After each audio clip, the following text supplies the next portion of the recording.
Guys, हम सबने ये देखा था कि कैसे लोग नोटबंदी के टाइम पे अपने पैसे लेकर बैंकों के सामने लाइनें लगाकर खड़े रहते थे। बड़ा ही आपदा का टाइम लगता था, पर आपदा में अवसर ढूंढने वाला ही पैसे वाला बनता है। ऐसे ही न्यूयॉर्क में रहने वाले रॉबर्ट सैमुअल ने लाइन में लगने को ही अपना स्टार्टअप का तरीका बना लिया। कैसे, मैं आपको बताता हूँ। दरअसल 2014 में जब वो बेरोजगार थे और उन्हें पैसों की सख्त जरूरत थी, तब एक दिन उन्होंने एक अमीर आदमी को एप्पल के स्टोर के बाहर लाइन में खड़े देखा।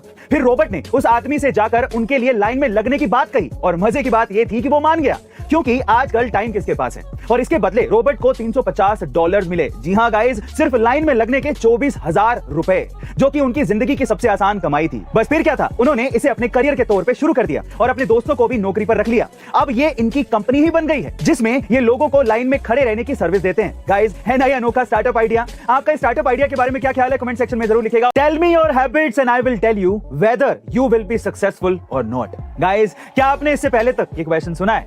क्योंकि हैबिट एक ऐसी चीज है जो ये बताने के लिए काफी है कि आप जीवन में कामयाब होंगे या नहीं।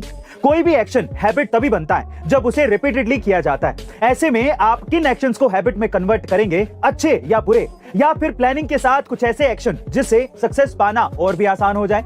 अगर आप सच में सक्सेसफुल होना चाहते हैं और सीखना चाहते हैं तो आपको भी कुकू एफएम पर नेपोलियन हिल द्वारा लिखी गई सफलता के लिए 13 सर्वश्रेष्ठ आदतें की ऑडियो बुक जरूर सुननी चाहिए। इसके साथ ही कुकू एफएम पर 3000 से ज्यादा ऑडियो बुक्स और 1000 से ज्यादा आवर्स की कंटेंट लाइब्रेरी भी अवेलेबल है। गाइस, इंडिया में एक शख्स ऐसा भी है जिसने अकेले रेतीली जमीन यानी कि रेगिस्तान पर पूरा का पूरा जंगल बसा दिया। पर कैसे? दरअसल असम जोरट के एक छोटे से गांव में रहने वाले जादव मोलाई पायेंग को बचपन से ही पेड़ पौधों और जानवरों से बहुत ज्यादा प्यार था।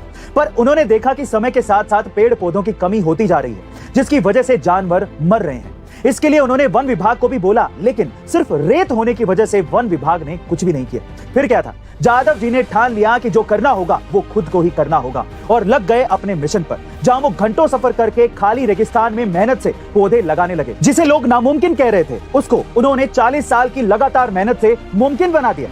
उन्हें इस योगदान के लिए पद्मश्री से नवाजा गया और कई देशों की सरकारें भी उन्हें अपने देश बुला रही हैं ऐसे जंगल बसाने के लिए। गाइस, जादव जी की कहानी से ये प्रूव होता है कि अगर हम लोग दिल से एक बार कुछ करने की ठान ले तो कुछ भी नामुमकिन नहीं है। गाइस, अगर आपसे चींटी के बारे में कुछ बोलने को कहा जाए तो शायद आप यही कहेंगे कि चींटी बहुत मेहनती प्राणी है, अपने वजन से 10-10 गुना वजन उठा लेती है, इत्यादि इत्यादि। पर क्या आपको पता है कि चींटी की चटनी भी बनाई जा सकती है? जी हाँ गाइस, आप बिल्कुल ठीक सुन रहे हैं। ओडिशा के मयूरभंज इलाके में वहां के लोकल लोगों द्वारा बनाए जाने वाली चींटी की चटनी को अब जीआई टैग यानी कि जियोग्राफिकल इंडिकेशन का टैग मिल गया है। जब कोई भी प्रोडक्ट किसी विशेष स्थान और क्वालिटी को दिखाता है तो उसे जीआई टैग मिलता है। रेड वेवर आंट कहे जाने वाली वयस्क चींटियों और उनके अंडों से तैयार की गई चटनी कोल्ड, कफ, जॉइंट पेन जैसी बीमारियों को भी ठीक करती है। और इन चींटियों के तेल का प्रयोग स्किन से जुड़ी समस्याओं को ठीक करने में भी किया जाता है। और इन्हीं खूबियों के कारण ओडिशा, झारखंड, छत्तीसगढ़ के इलाकों में 12 महीने मिलने वाली इन चींटियों से बनी चटनी को जीआई टैग मिला है। गाइस, क्या आप भी चींटी की चटनी खाना चाहेंगे या चखना चाहेंगे? कमेंट सेक्शन में जरूर लिखिएगा।